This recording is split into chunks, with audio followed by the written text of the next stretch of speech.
हरे कृष्णा। आज हम श्रीमद् भागवतम स्कंद 1 अध्याय 5 श्री नारद मुनि द्वारा श्रीला व्यासदेव को श्रीमद् भागवतम के विषय में आदेश, इसके 22वें श्लोक से पढ़ना शुरू करेंगे। इदम ही पुंसस्तपस श्रुतस्य वा स्विशस्तस्य सुक्तस्य च बुद्धि दत्त्यो अविच्युतो अर्थ कवि भी निरूपितो यद उक्तम श्लोक गुणा अणुवर्णनम। विद्न मंडली ने यह स्पष्ट निष्कर्ष निकाला है कि तपस्या, वेद अध्ययन, यज्ञ, दान तथा श्लोकों के उच्चारण रूपी ज्ञान की उन्नति का अचूक प्रयोजन उत्तम श्लोक श्री भगवान की दिव्य लीलाओं के वर्णन में जाकर पूर्ण होता है। तात्पर्य: मानवीय बुद्धि का विकास कला, विज्ञान, दर्शन, भौतिकी, रसायन, मनोविज्ञान, अर्थशास्त्र, राजनीति आदि के ज्ञान की उन्नति के लिए हुआ है। ऐसे ज्ञान के अनुशीलन द्वारा मानव समाज को जीवन की पूर्णता प्राप्त हो सकती है। जीवन की इस पूर्णता का अंत परम पुरुष श्री विष्णु की प्राप्ति में होता है। अतः श्रुति का निर्देश है कि जो वास्तविक रूप में ज्ञान में उन्नत है, उन्हें भगवान श्री विष्णु की सेवा की आकांक्षा करनी चाहिए। दुर्भाग्यवश जो लोग विष्णु माया के बाह्य सौंदर्य से मुग्ध हो गए हैं, वे यह नहीं समझ पाते हैं कि पूर्णता या आत्म साक्षात्कार की सर्वोच्च परिणति भगवान श्री विष्णु पर निर्भर करती है। विष्णु माया का अर्थ है इंद्रिय भोग, जो क्षणिक तथा दुखमय है। जो मनुष्य विष्णु माया के चंगुल में फंसे हुए हैं, वे ज्ञान की उन्नति का उपयोग इंद्रिय भोग के लिए करते हैं। श्री नारद मुनि ने बताया है कि विराट ब्रह्मांड की सारी सामग्री साथ समान श्री भगवान की विभिन्न शक्तियों का प्राकट्य मात्र है, क्योंकि उन्होंने अपनी अकल्पनीय शक्ति के द्वारा सृजित जगत की क्रियाओं प्रतिक्रियाओं को गति प्रदान की है। वे उन्हीं की शक्ति से उद्भूत हैं, उनकी शक्ति पर आधारित हैं और प्रलय के पश्चात उन्हीं में लीन हो जाती है। अतएव उनसे भिन्न कुछ भी नहीं है, किंतु साथ ही वे सदैव उनसे भिन्न रहते हैं। जब ज्ञान की उन्नति का सदुपयोग श्री भगवान की सेवा के लिए किया जाता है, तो संपूर्ण प्रक्रिया परिपूर्ण बन जाती है। श्री भगवान तथा उनका दिव्य नाम, यश, महिमा इत्यादि सभी कुछ उनसे अभिन्न है। अतएव समस्त मुनियों तथा भगवत भक्तों ने संस्तुति की है कि कला, विज्ञान, दर्शन, भौतिकी, रसायन, मनोविज्ञान तथा ज्ञान की अन्य शाखाओं का उपयोग पूर्ण रूप से केवल श्री भगवान की सेवा के लिए किया जाए। कला, साहित्य, पद्य, चित्रकला आदि का उपयोग श्री भगवान के यशगान में किया जा सकता है। उपन्यासकार, कवि तथा विख्यात साहित्यकार सामान्य रूप से कामुक विषयों के लेखन में संलग्न रहते हैं, किंतु यदि वे श्री भगवान की सेवा में लग जाएं, तो वे श्री भगवान की दिव्य लीलाओं का वर्णन कर सकते हैं। वाल्मीकि एक महान कवि थे और उसी प्रकार श्रीला व्यासदेव एक महान लेखक हैं, और ये दोनों ही श्री भगवान की लीलाओं का वर्णन करने में लगे रहे और इसी कारण वे अमर हो गए हैं। इसी प्रकार विज्ञान तथा दर्शन का उपयोग भी श्री भगवान की सेवा के लिए किया जाना चाहिए। इंद्रिय तृप्ति के लिए कोरे सिद्धांत प्रस्तुत करते रहने से कोई लाभ नहीं है।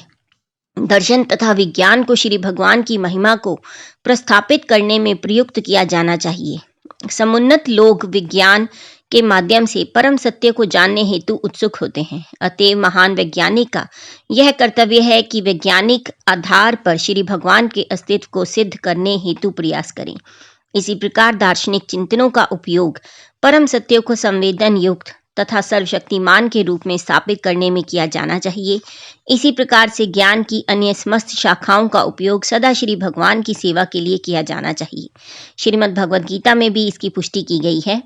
वह सारा ज्ञान अज्ञान के अतिरिक्त कुछ नहीं है, यदि उसे श्री भगवान की सेवा में न लगाया जाए। उन्नत ज्ञान का वास्तविक उपयोग श्री भगवान की महिमा को स्थापित करना है और यही वास्तविक लक्ष्य है। श्री भगवान की सेवा में लगा हुआ सारा वैज्ञानिक ज्ञान तथा इसी प्रकार के सारे कार्यकलाप वास्तव में हरि कीर्तन अर्थात श्री भगवान की महिमा का गायन है। श्लोक नंबर 23। अहम पुराति त भवे भवम मुने दास्य अस्तु कस्याश्चन वेदवादीनां निरूपितो बालक एव योगिनां शुश्रूषणे प्रावृषि निर्विविक्षताम। हे मुनि, पिछले कल्प में मैं किसी दासी के पुत्र रूप में उत्पन्न हुआ, जो वेदांत सिद्धांतों के अनुयायी ब्राह्मणों की सेवा करती थी। जब वे लोग वर्षा ऋतु के चतुर्मास में साथ साथ रहते थे, तो मैं उनकी व्यक्तिगत सेवा किया करता था। तात्पर्य: श्री नारद मुनि ने यहाँ पर श्री भगवान की भक्ति से सिक्त वातावरण की अद्भुतता का संक्षिप्त वर्णन किया है। वे एक अत्यंत तुच्छ माता पिता की संतान थे। वे पढ़े लिखे भी नहीं थे, तो भी उनकी समस्त शक्ति श्री भगवान की सेवा में संलग्न रहने के कारण वे अमर मुनि बन गए। ऐसी होती है भक्तिमय सेवा की शक्ति। सारे जीव श्री भगवान की तटस्था शक्ति हैं, अतएव उनकी सार्थकता श्री भगवान की दिव्य प्रेमा भक्ति करने में है। जब ऐसा नहीं हो पाता तो मनुष्य की वह स्थिति माया कहलाती है। अतएव ज्यों ही मनुष्य अपनी पूरी शक्ति को इंद्रिय भोग में लगाने के बजाय श्री भगवान की सेवा में लगाता है तो माया का भ्रम तुरंत दूर हो जाता है। श्री नारद मुनि के पूर्व जन्म के निजी उदाहरण से यह स्पष्ट है कि श्री भगवान की सेवा उनके प्रामाणिक सेवकों की सेवा से ही प्रारंभ होती है। श्री भगवान कहते हैं कि मेरे दासों की सेवा मेरी निजी सेवा से बढ़कर है। भक्त की सेवा श्री भगवान की सेवा से अधिक मूल्यवान है। अतएव मनुष्य को चाहिए कि श्री भगवान की सेवा में निरंतर रत रहने वाले श्री भगवान के किसी प्रामाणिक सेवक को चुने, उसे अपना गुरु बनाए और उस गुरु की सेवा में अपने को लगाए। ऐसा गुरु एक पारदर्शी माध्यम है जिससे उन श्री भगवान का दर्शन किया जा सकता है जो भौतिक इंद्रियों के बोध से परे है। प्रामाणिक गुरु की सेवा के अनुपात से ही श्री भगवान उसे अपनी अनुभूति कराते हैं। श्री भगवान की सेवा में मानवीय शक्ति का सदुपयोग मुक्ति का प्रगतिशील पथ है। प्रामाणिक गुरु के मार्गदर्शन में श्री भगवान की सेवा करने पर संपूर्ण विराट सृष्टि तुरंत श्री भगवान से अभिन्न बन जाती है। सक्षम गुरु को वह कला ज्ञात रहती है जिससे प्रत्येक वस्तु का उपयोग श्री भगवान के यशगान के लिए किया जा सकता है। अतः उनके मार्गदर्शन से श्री भगवान के सेवक की दिव्य कृपा से संपूर्ण जगत को वैकुंठ धाम में परिणत किया जा सकता है। श्लोक नंबर 24। ते मयि अपेद अखिल चापलेर भके दांते दृढ़ क्रीडनके अनुवर्तिनी चक्रुः कृपाम यद्यपि तुल्य दर्शनः शुश्रूष माणे मुन्यों अल्पभाषिणी। यद्यपि वे स्वभाव से निष्पक्ष थे, किंतु उन वेदांत के अनुयायियों ने मुझ पर अहेतुकी कृपा की। जहाँ तक मेरी बात थी, मैं इंद्रिय जित था और बालक होने पर भी खेलकूद से अनासक्त था। साथ ही मैं चपल न था और कभी भी जरूरत से ज्यादा बोलता नहीं था। तात्पर्य: श्रीमद् भगवद गीता में भगवान कहते हैं, सारे वेद मेरी खोज कर रहे हैं। भगवान श्री चैतन्य का कहना है कि वेदों के केवल 3 विषय हैं: श्री भगवान के साथ जीवों का संबंध स्थापित करना, भक्ति कर्म करना तथा इस प्रकार से भगवत धाम जाने का परम उद्देश्य प्राप्त करना। इस प्रकार इन वेदांतवादियों से श्री भगवान के शुद्ध भक्त के संकेत मिलते हैं। ऐसे वेदांतवादी या भक्ति वेदांत भक्ति के दिव्य ज्ञान का वितरण निष्पक्ष भाव से करते हैं। उनके लिए ना कोई मित्र है, ना कोई शत्रु, ना कोई शिक्षित है, ना अशिक्षित, ना कोई विशेष रूप से अनुकूल है और ना कोई प्रतिकूल। भक्ति वेदांत यह देखते हैं कि मनुष्य सामान्य रूप से झूठी काम औद्योगिक वस्तुओं में अपना समय नष्ट करते हैं। उनका कार्य है अज्ञानी जनता को श्री भगवान के साथ भूले हुए संबंध को पुनः स्थापित करने में मदद करना। ऐसे प्रयास से अत्यंत विस्मृत जीव को भी आध्यात्मिक जीवन का बोध हो जाता है और इस प्रकार भक्ति वेदांतों द्वारा प्रेरित सामान्य लोग धीरे धीरे दिव्य अनुभूति के पथ पर अग्रसर होने लगते हैं। इस प्रकार वेदांतवादियों ने उस बालक को इंद्रजित बनने के पूर्व ही दीक्षित कर लिया था और वह बचपन के खेलकूद से विरक्त हो गया था। किंतु दीक्षा के पूर्व वह बालक अत्यधिक अनुशासित हो चुका था, क्योंकि इस मार्ग पर चलने वालों के लिए यह अत्यंत आवश्यक है। वर्णाश्रम धर्म वास्तविक मानव जीवन की शुरुआत है। वर्णाश्रम धर्म प्रणाली में बालकों को 5 वर्ष की आयु के बाद गुरु आश्रम में ब्रह्मचारी बनने हेतु भेजा जाता है, जहां उन्हें ये सारी चीजें नियमित ढंग से सिखाई जाती हैं, चाहे वे सामान्य नागरिकों के पुत्र हों या राजकुमार हों। यह प्रशिक्षण न केवल राज्य में अच्छे नागरिक उत्पन्न करने के निमित्त भी अनिवार्य था, अपितु बालक को भावी जीवन में आध्यात्मिक अनुभूति प्राप्त करने हेतु उसे तैयार करने हेतु भी अनिवार्य था। वर्णाश्रम प्रणाली का पालन करने वाले बालकों को इंद्रिय भोग के गैर जिम्मेदार जीवन का पता ही नहीं रहता था। यहाँ तक कि जब पिता बालक को माता के गर्भ में स्थापित करता था तो वह भी आध्यात्मिक संस्कार द्वारा होता था। बालक को भवबंधन से मुक्ति प्राप्त करने में सफल बनाना माता पिता का उत्तरदायित्व हुआ करता था। यही सफल परिवार नियोजन की विधि है। इसका उद्देश्य था पूर्ण सफलता के लिए संतान उत्पन्न करना। इंद्रियजित हुए बिना, अनुशासित हुए बिना तथा पूर्ण रूप से आज्ञाकारी हुए बिना कोई भी व्यक्ति गुरु के उपदेशों का पालन करने में सफल नहीं हो सकता और ऐसा किए बिना कोई भी व्यक्ति भगवत धाम वापस नहीं जा सकता। श्लोक नंबर 25। उच्छिष्ट लेपान अनुमोदितो द्विचे सकृत्सम भुञ्जेतद्पास्थ किल्बिषः एवं प्रवृत्तस्य विशुद्ध चेतस स्तधर्म एवात्मरुचि प्रजायते। उनकी अनुमति से मैंने मात्र एक बार उनकी जूठन ग्रहण की और ऐसा करने से मेरे समस्त पाप तुरंत ही नष्ट हो गए।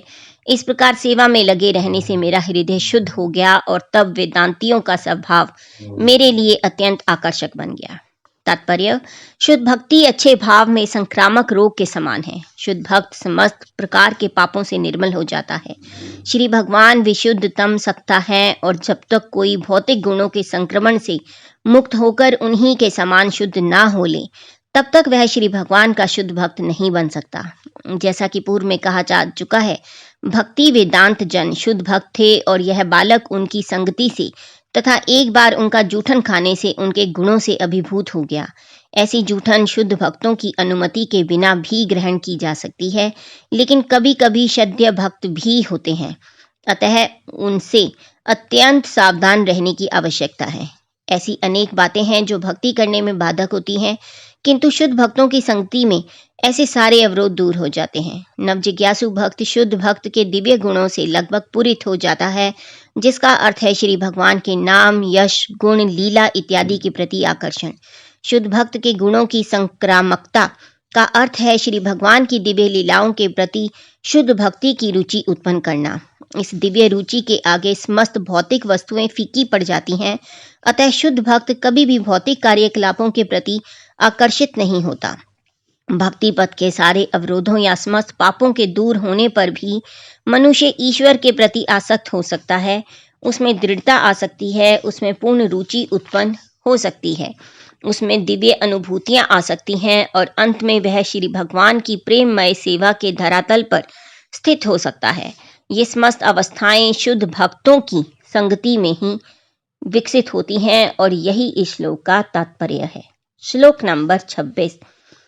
तन अनु अहम कृष्ण कथा प्रगायता मनुग्रह ग्रहेणा श्रीणवम मनोहरा ता श्रद्धा मे अनुपदम विशृण्वतः प्रिय श्रवस्यंग ममा भवद्रुचि। हे व्यासदेव, उस संगति में तथा उन महान वेदांतियों की कृपा से मैं उनके द्वारा भगवान श्री कृष्ण की मनोहर लीलाओं का वर्णन सुन सका और इस प्रकार ध्यान पूर्वक सुनते रहने से श्री भगवान के विषय में प्रति क्षण अधिक सुनने के प्रति मेरी रुचि बढ़ती ही गई। तात्पर्य, परम पुरुष श्री भगवान श्री कृष्ण ने केवल अपने व्यक्तिगत लक्षणों के कारण आकर्षक हैं, अपितु अपने दिव्य कार्यकलापों के कारण भी हैं। इसका कारण यह है कि वे परम पुरुष अपने नाम, यश, रूप, लीलाओं, पार्षदों, साज सामग्री इत्यादि के कारण निरपेक्ष अवस्था में हैं। श्री भगवान अपनी अहेतुकी कृपावश इस भौतिक जगत में अवतरित होते हैं और मनुष्य रूप में अपनी विविध दिव्य लीलाओं का प्रदर्शन करते हैं, जिससे कि सब मनुष्य उनके प्रति आकृष्ट होकर भगवत धाम वापस जा सके। मनुष्य स्वभाव से लौकिक कार्यकलाप करने वाले विभिन्न पुरुषों के इतिहास तथा उनकी कथाएं सुनने का इच्छुक रहता है, किंतु उसे इसका ज्ञान नहीं रहता कि ऐसी संगति मात्र समय का अपव्यय है और इससे वह प्रकृति के तीनों गुणों से आसक्त होता जाता है। समय गंवाने की अपेक्षा श्री भगवान की दिव्य लीलाओं के प्रति ध्यान देने से उसे आध्यात्मिक लाभ हो सकता है। श्री भगवान की लीलाओं की कथा सुनने से उसे श्री भगवान का प्रत्यक्ष सानिध्य प्राप्त होता है और जैसा कि पूर्व में कहा जा चुका है, श्री भगवान के विषय में श्रवण करने से अंतःकरण के समस्त पाप धुल जाते हैं। इस प्रकार से पापों के धुल जाने पर श्रोता धीरे धीरे सांसारिक संगति से मुक्त होकर श्री भगवान के स्वरूप के प्रति आकृष्ट होता है। श्री नारद मुनि ने अपने निजी अनुभव के आधार पर ही इसकी व्याख्या की है। कहने का आशय यह है कि श्री भगवान की लीलाओं के श्रवण मात्र से मनुष्य श्री भगवान का पार्षद बन सकता है। श्री नारद मुनि का जीवन शाश्वत है, उनका ज्ञान असीम तथा आनंद अगाध है और वे बिना किसी बाधा के भौतिक तथा आध्यात्मिक जगतों में विचरण कर सकते हैं। मनुष्य उपयुक्त व्यक्ति से श्री भगवान की दिव्य लीलाओं के श्रवण मात्र से ही जीवन की परम पूर्णता प्राप्त कर सकता है। जिस प्रकार श्री नारद मुनि ने अपने पूर्व जन्म में शुद्ध भक्तों से सुनकर प्राप्त की, भक्ति की संगति में रहकर श्रवण करने की यह विधि इस कलह प्रधान युग के लिए विशेष रूप से संस्तुत की गई है। श्लोक नंबर 27। तस्मित् तदा लब्ध रुचेर महामते प्रिय श्रवस्य खलिता मतिर्मम यया हमें तस सद सत स्वमायया पश्य मयि ब्राह्मणी कल्पित परे। हे महामुनि, जैसे ही मुझे श्री भगवान का आस्वाद प्राप्त हुआ, मेरा ध्यान श्री भगवान का श्रवण करने के प्रति अटल हो गया और जैसे ही मेरी रुचि विकसित हो गई, मुझे अनुभव हुआ कि मैंने अज्ञानतावश ही स्थूल तथा सूक्ष्म आवरणों को स्वीकार किया है, क्योंकि श्री भगवान तथा मैं दोनों ही दिव्य हैं। तात्पर्य: भौतिक जगत में अज्ञान की तुलना अंधकार से की जाती है और समस्त वैदिक साहित्य में श्री भगवान की तुलना सूर्य से की गई है। जहाँ कहीं प्रकाश होता है वहाँ अंधकार नहीं रह पाता। श्री भगवान की लीलाओं का श्रवण स्वयं ही श्री भगवान की दिव्य संगति है, क्योंकि श्री भगवान तथा उनकी लीलाओं में कोई अंतर नहीं होता।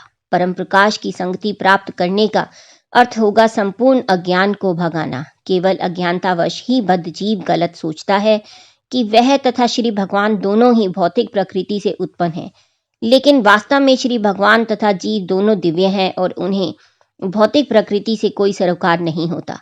जब अज्ञान दूर हो जाता है और पूर्ण अनुभव हो जाता है कि श्री भगवान के बिना किसी भी वस्तु का अस्तित्व नहीं है, तब अविद्या का नाश हो जाता है। चूंकि स्थूल तथा सूक्ष्म शरीर श्री भगवान से ही उद्भूत हैं, अतएव प्रकाश का ज्ञान होते ही इन दोनों शरीरों को श्री भगवान की सेवा में प्रवृत्त किया जा सकता है। स्थूल शरीर को श्री भगवान की सेवा करने में यथा जल लाने, मंदिर बहुराने या नमस्कार करने आदि में लगाना चाहिए। अर्चना में अर्थात मंदिर में श्री भगवान की पूजा करने में इस स्थूल शरीर का उपयोग श्री भगवान की सेवा करने में होता है। इसी प्रकार सूक्ष्म मन को श्री भगवान की दिव्य लीलाओं के श्रवण, उनके चिंतन, श्री भगवान के नाम के कीर्तन आदि में लगाना चाहिए। ऐसे सारे कार्य दिव्य हैं। इनके अतिरिक्त अन्य किसी भी कार्य में स्थूल या सूक्ष्म इंद्रियों को प्रवृत्त नहीं करना चाहिए। दिव्य कार्यों की ऐसी अनुभूति अनेक वर्षों तक भक्ति में रहकर सेवा करने से प्राप्त हो पाती है, लेकिन श्रवण द्वारा श्री नारद मुनि में जिस प्रकार से श्री भगवान के प्रति प्रेमाकर्षण उत्पन्न हुआ, वह अत्यंत प्रभावशाली होता है। श्लोक नंबर 28। इथम शरत पावृषि कावृत्तु हरे हरेर्विश्रेणवतो मे अनुसवम यशोमलम संकीर्त्यमानं मुनिभिर्महात्मभिर्भक्ति प्रवृत्तात्मर्जस्तमोपहा। इस प्रकार वर्षा तथा शरद दोनों ऋतुओं में मुझे इन महामुनियों से भगवान श्री हरि की निर्मल कीर्ति का निरंतर कीर्तन सुनते रहने का सुअवसर प्राप्त हुआ। जैसे ही मेरी भक्ति का प्रवाह होने लगा कि रजोगुण तथा तमोगुण के सारे आवरण विलुप्त हो गए। तात्पर्य: परमेश्वर की दिव्य भक्ति में सेवा प्रत्येक जीव की सहज प्रवृत्ति होती है। यह प्रवृत्ति प्रत्येक प्राणी में सुषुप्त रहती है, लेकिन भौतिक प्रकृति के संपर्क के कारण रजोगुण तथा तमोगुण अनंत काल से इस आच्छादित करते रहते हैं। यदि श्री भगवान तथा उनके महान भक्तों के अनुग्रह से कोई जीव इतना भाग्यशाली होता है कि उसे विशुद्ध भक्तों की संगति प्राप्त हो जाए और श्री भगवान के निर्मल महिमा गान को सुनने का अवसर मिल जाए, तो निश्चय ही भक्ति नदी की प्रवाह की ही तरह प्रवाहित होने लगती है। जिस प्रकार नदी तब तक प्रवाहित होती रहती है जब तक वह समुद्र तक ना पहुंच जाए, उसी प्रकार शुद्ध भक्तों की संगति से विशुद्ध भक्ति की धारा तब तक प्रवाहित होती रहती है जब तक वह परम लक्ष्य अर्थात श्री भगवान के दिव्य प्रेम तक नहीं पहुंच पाती। भक्ति का ऐसा प्रवाह रोके नहीं रुकता, अपितु यह असीमित रूप से अधिकाधिक बढ़ता जाता है। भक्ति का प्रवाह इतना सक्षम होता है कि कोई दर्शक भी रजोगुण तथा तमोगुण के प्रभाव से मुक्त हो जाता है। इस प्रकार प्रकृति के ये दोनों गुण दूर हो जाते हैं और जीव अपनी मूल स्थिति को प्राप्त करके मुक्त हो जाता है। श्लोक नंबर 29। तस्य एवं मे अनुरक्तस्य प्रश्रितस्य हतैनस श्रद्धानस्य बालस्य दान्तस्य अनुचरस्य च। मैं उन मुनियों के प्रति अत्यधिक आसक्त था। मेरा आचरण विनम्र था और उनकी सेवा के कारण मेरे समस्त पाप विनष्ट हो चुके थे। मेरे हृदय में उनके प्रति प्रबल श्रद्धा थी। मैंने इंद्रियों को वश में कर लिया था और मैं तन तथा मन से उनकी दृढ़ता से अनुगमन कर रहा था। तात्पर्य: शुद्ध भक्त के पद तक उन्नत होने के इच्छुक व्यक्ति के लिए यही आवश्यक योग्यताएं हैं। ऐसे व्यक्ति को सदैव शुद्ध भक्तों का सानिध्य प्राप्त करने हेतु प्रयत्न करना चाहिए। उसे छद्म भक्त से भ्रमित नहीं होना चाहिए। स्वयं उसे भी शुद्ध भक्त से उपदेश ग्रहण करने हेतु सरल तथा विनम्र होना चाहिए। शुद्ध भक्त पूर्ण रूप से श्री भगवान की शरण में रहता है। वह श्री भगवान को ही परम स्वामी तथा अन्य व्यक्तियों को उनके सेवक के रूप में जानता है। मात्र शुद्ध भक्तों की संगति से ही लौकिक संगति से संचित होने वाले समग्र पापों से छूटा जा सकता है। नव जिज्ञासु भक्त को शुद्ध भक्त की श्रद्धा पूर्वक सेवा करनी चाहिए। उसे अत्यंत आज्ञाकारी होना चाहिए और उपदेशों का दृढ़ता पूर्वक पालन करना चाहिए। ये उस भक्त के लक्षण हैं जो इसी जीवन में सफलता प्राप्त करने हेतु दृढ़ प्रतिज्ञ है। श्लोक नंबर 30। ज्ञानम गुह्यतमं यत् साक्षात् भगवतो उदितम् अन्वोवोचन गमिष्यन्त कृपया दीनवत्सलाः। दीन जनों पर अत्यंत दयालु उन भक्ति वेदांतों ने जाते समय मुझे उस गुह्यतम विषय का उपदेश दिया जो स्वयं श्री भगवान द्वारा निर्देशित है। तात्पर्य: विशुद्ध वेदांती या भक्ति वेदांत अपने अनुयायियों को स्वयं श्री भगवान के उपदेशों के अनुसार ही उपदेश देता है। श्री भगवान ने श्रीमद् भगवद गीता तथा अन्य शास्त्रों में निश्चित रूप से यह उपदेश दिया है कि लोग उन्हीं का अनुगमन करें। श्री भगवान प्रत्येक वस्तु के सृष्टा, पालक तथा संहारक हैं। समस्त दृश्य जगत उनकी इच्छा के बल पर अवस्थित है और जब उनकी इच्छा से सारा खेल समाप्त हो जाता है तब वे अपनी सारी साज सामग्री सहित अपने दिव्य धाम में बने रहते हैं। सृष्टि के पूर्व वे अपने इसी दिव्य धाम में थे और प्रलय के पश्चात भी वहीं बने रहेंगे। अतएव वे सृजित प्राणियों में से एक नहीं है, वे दिव्य हैं। श्रीमद् भगवद गीता में श्री भगवान कहते हैं कि अर्जुन को उपदेश देने के बहुत पहले उन्होंने यही उपदेश सूर्यदेव को दिया था। चूंकि बीच में यह श्रृंखला टूट गई थी और यह उपदेश गलत तरीके से उपयोग में लाया जाने लगा था, अतः वही उपदेश अर्जुन को फिर से दिया गया, क्योंकि वह उनका महान भक्त एवं मित्र था। अतएव श्री भगवान का उपदेश भक्तों के अतिरिक्त अन्य कोई नहीं समझ सकता। श्री भगवान के दिव्य रूप का कोई अनुमान ना होने के कारण निर्विशेषवादी श्री भगवान के इस गुह्यतम संदेश को नहीं समझ पाते। यहाँ पर गुह्यतम शब्द अत्यंत महत्वपूर्ण है, क्योंकि भक्ति का ज्ञान निर्गुण ब्रह्म के ज्ञान से कहीं अधिक श्रेष्ठ है। ज्ञानम का अर्थ होता है सामान्य ज्ञान या ज्ञान की कोई शाखा। यही ज्ञान विकसित होते हुए निर्गुण ब्रह्म के ज्ञान तक पहुंच जाता है। इसके ऊपर जब इसमें कुछ कुछ भक्ति मिल जाती है तो यह परमात्मा का ज्ञान या सर्वव्यापी श्री भगवान का ज्ञान बन जाता है। यह अधिक गुह्य है, किंतु यदि यह ज्ञान शुद्ध भक्तिमय सेवा में परिणत हो जाता है और दिव्य ज्ञान का गुह्य अंश प्राप्त हो जाता है तो यह गुह्यतम ज्ञान कहलाता है। श्री भगवान ने ब्रह्म, अर्जुन, उद्धव इत्यादि को यह गुह्यतम ज्ञान प्रदान किया। श्लोक नंबर 31। येने वाहम भगवतो वासुदेवस्य वेदस माया अनुभाव विदम येन गच्छन्ति तत्पदम। उस गुह्य ज्ञान से मैं संपूर्ण पदार्थों के सृष्टा, पालक तथा संहारकर्ता भगवान श्री कृष्ण की शक्ति के प्रभाव को स्पष्ट रूप से समझ सका। उसे जान लेने पर कोई भी मनुष्य उनके पास लौटकर उनका साक्षात दर्शन कर सकता है। तात्पर्य: कोई भी मनुष्य भक्तिमय सेवा द्वारा या गुह्यतम ज्ञान से यह सरलता पूर्वक जान सकता है कि श्री भगवान की विभिन्न शक्तियां किस प्रकार से कार्य करती हैं। शक्ति के एक अंश से भौतिक जगत का प्राकट्य होता है, दूसरे अंश से आध्यात्मिक जगत प्रकट होता है। इन दोनों की मध्यवर्ती शक्ति जीवों को प्रकट करती है जो उपर्युक्त शक्तियों में से किसी एक की सेवा करते हैं। भौतिक शक्ति की सेवा में लगे जीव अपने अस्तित्व तथा सुख के लिए कठोर संघर्ष करते हैं, जो उनके समक्ष मोह के रूप में प्रस्तुत होते हैं। किंतु जो आध्यात्मिक शक्ति में रहते हैं उन्हें सनातन जीवन, पूर्ण ज्ञान तथा अविरत आनंद में श्री भगवान की प्रत्यक्ष सेवा प्रदान की जाती है। जैसा कि श्रीमद् भगवद गीता में श्री भगवान ने कहा है, उनकी इच्छा है कि सभी बद्ध जीव जो भौतिक शक्ति की सत्ता में सड़ रहे हैं, इस भौतिक जगत के समस्त कार्य व्यापारों को त्याग कर उनके पास वापस आ जाएं। ज्ञान का यह गुह्यतम अंश है, लेकिन इसे शुद्ध भक्त ही समझ सकते हैं। अतएव वे ही श्री भगवान के धाम में उनका दर्शन करने तथा उनकी सेवा करने हेतु प्रवेश कर पाते हैं। इसका ज्वलंत उदाहरण स्वयं श्री नारद मुनि है, जिन्हें शाश्वत ज्ञान तथा शाश्वत आनंद की यह अवस्था प्राप्त हुई। इसके सारे साधन तथा मार्ग हर एक के लिए खुले रहते हैं, यदि वह श्री नारद मुनि के चरण चिन्हों का अनुगमन करने हेतु राजी हो जाता है।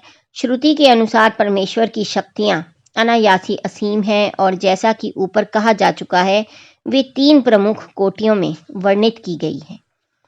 श्लोक नंबर 32। एतत् संसूचितं ब्रह्मांड तापत्रय चिकित्सतम यत् ईश्वरे भगवती कर्म ब्रह्माणि भावितम। हे ब्राह्मण व्यासदेव, विद्वानों द्वारा यह निर्धारित हुआ है कि समस्त कष्टों तथा दुखों के निवारण का सर्वोत्तम उपचार यह है कि अपने समस्त कर्मों को पूर्ण पुरुषोत्तम भगवान श्री कृष्ण की सेवा में समर्पित कर दिया जाए। तात्पर्य: श्री नारद मुनि का निजी अनुभव है कि मोक्ष का मार्ग खोलने या जीवन के समस्त कष्टों से छूट पाने हेतु सबसे सहज तथा व्यवहारिक उपाय यह है कि सही तथा प्रमाणिक स्तोत्र से श्री भगवान की दिव्य लीलाओं का विनीत भाव से श्रवण किया जाए। यही उपचार की एकमात्र विधि है। यह समस्त भौतिक जगत कष्टों से भरा है। मूर्ख लोगों ने अपने क्षुद्र मस्तिष्कों के बल पर शरीर तथा मन से संबंधित अन्य जीवों के संदर्भ में तथा प्राकृतिक विपदाओं से संबंधित 3 प्रकार के कष्टों को दूर करने के अनेक उपचार ढूंढ निकाले हैं। सारा संसार इन कष्टों से उबरने हेतु कठिन संघर्ष कर रहा है, किंतु लोग यह नहीं जानते कि श्री भगवान की अनुमति के बिना किसी योजना या उपचार से वांछित शांति एवं संतोष प्राप्त नहीं किया जा सकता है। यदि श्री भगवान की स्वीकृति ना हो तो औषधि द्वारा रोगी को स्वस्थ करने का प्रयास व्यर्थ होगा। यदि श्री भगवान की स्वीकृति ना हो तो नदी या समुद्र को उपयुक्त नाव द्वारा पार करना कोई उपचार नहीं है। हमें यह निश्चित रूप से ज्ञात होना चाहिए कि श्री भगवान ही परम अनुमति दाता हैं। अतएव अंतिम सफलता के लिए या सफलता के मार्ग के अवरोधों से मुक्ति पाने हेतु हमें अपने समस्त प्रयास श्री भगवान को समर्पित कर देने चाहिए। श्री भगवान सर्वव्यापी, सर्वशक्तिमान तथा सर्वज्ञ हैं। वे समस्त अच्छे या बुरे फलों के परम स्वीकृति दाता हैं। अतएव हमें चाहिए कि हम अपने समस्त कर्म श्री भगवान की कृपा को समर्पित करें और उनका निर्गुण ब्रह्म, अंतर्यामी परमात्मा या पूर्ण पुरुषोत्तम भगवान के रूप में स्वीकार करें।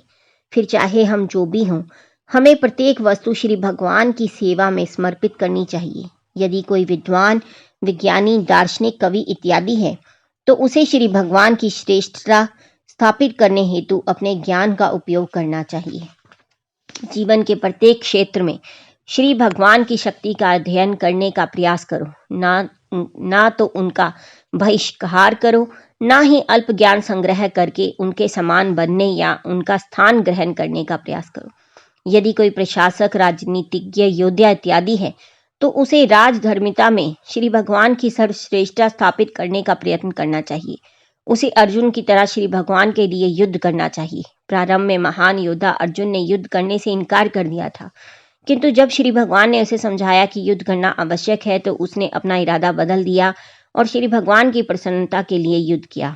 इसी प्रकार यदि कोई व्यापारी है, उद्योगपति है या किसान है तो उसे अपनी गाड़ी कमाई श्री भगवान के लिए खर्च करनी चाहिए। सदैव यही सोचना चाहिए कि जितना भी संचित धन है वह श्री भगवान की संपदा है। संपदा को भाग्य की देवी लक्ष्मी माना जाता है और श्री भगवान तो श्री नारायण या लक्ष्मीपति हैं। अतएव लक्ष्मी को भगवान श्री नारायण की सेवा में लगाने का प्रयत्न करना चाहिए और सुखी बनना चाहिए। जीवन के प्रत्येक क्षेत्र में श्री भगवान की अनुभूति करने का यही रास्ता है। अतः सर्वोत्तम बात तो यह होगी कि समस्त भौतिक कार्यों से छुटकारा पाकर अपने आप को श्री भगवान की दिव्य लीलाओं के श्रवण में लगाया जाए। किंतु ऐसा अवसर प्राप्त ना होने पर मनुष्य को चाहिए कि वह जिन जिन वस्तुओं के प्रति आकर्षित है उन्हें वह श्री भगवान की सेवा में लगाने का प्रयास करे। शांति तथा संपन्नता का यही मार्ग है। इस श्लोक में संसूचितम शब्द भी महत्वपूर्ण है। किसी को कभी यह नहीं सोचना चाहिए कि श्री नारद मुनि की अनुभूति मात्र एक बाल कल्पना थी।